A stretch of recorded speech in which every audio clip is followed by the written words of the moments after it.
Okay guys, once you will sign up, you will receive two emails. The first email would be your billing panel, okay? And that email will look like this, okay? In which you will have your billing portal link and your username, which is basically your email address, the email address you use to sign up, and the third bit, that will be your password, okay? This portal will include information about your package, your cPanel details, your DNS settings, and your account details, and a couple of other things. Okay, we will look into this.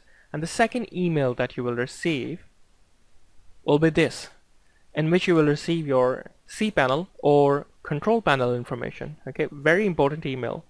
And this will include the link that you will use to access your control panel, your username, the one you selected when you were signing up, okay, the domain name, that will be your primary domain name, and your password, your name servers, these will be your DNS servers, okay, we'll talk about them, okay, and the IP address, okay. So both emails are very important. You want to retain them or copy them somewhere safe, okay. So after receiving these two emails, let's have a look how your billing panel and the control panel will look like. Okay, so this is the page for your billing panel, okay. The address is portal.hostgator.com, the one you receive in your email. And here it's simply asking you your email address and password. Once you will put your email address and password, the one you use to sign up, you need to click login. And we are in. So this is your billing panel, and this will include information about your, let me just close this one. Account summary, your profile, settings, emails, package, your billing information here, hosting details, and domains. Okay, we'll look into these options later on.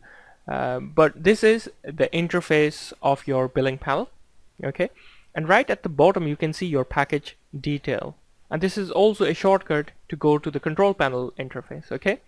So once you will click on your package detail, it will provide you the link of your control panel, IP address, the status, whether it's active or deactive, and your username, the one you have selected when you were signing up, etc, etc, okay. So right at the bottom in front of login, you will see the link to control panel.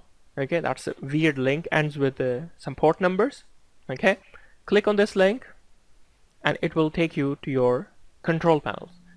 Now here is the interface for your control panel. The address is pretty much same, the link you receive in your email. Make sure this time you put your username and your password.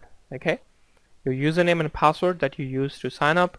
Click login, and you will be able to see a control panel. Okay, don't worry, don't be intimidated by these number of icons around. Okay, we will go through.